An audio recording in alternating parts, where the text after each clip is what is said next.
एक लोमड़ी और कौवे की कहानी। एक दिन एक भूखी लोमड़ी भोजन की तलाश में थी। वो भोजन की खोज में भटक रहा था, पर उसे कुछ नहीं मिला। तब उसने एक उड़ते हुए कौवे को देखा, जिसके चोंच में एक पनीर का टुकड़ा था। वो पनीर मेरे लिए है, ऐसे बोल के लोमड़ी ने कौवे का पीछा किया।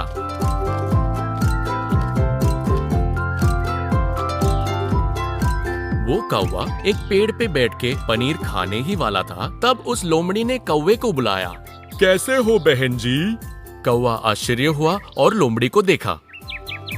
चालाक लोमड़ी ने कौवे से बोला, आज आप बहुत सुंदर दिख रहे हो।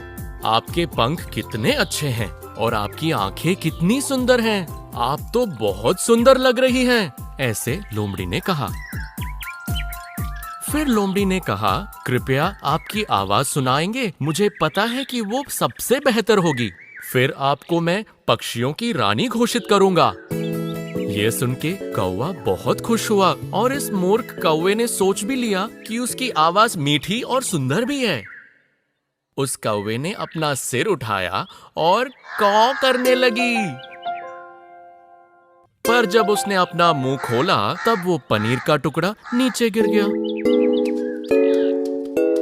और इसे लोमड़ी ने तुरंत ले लिया।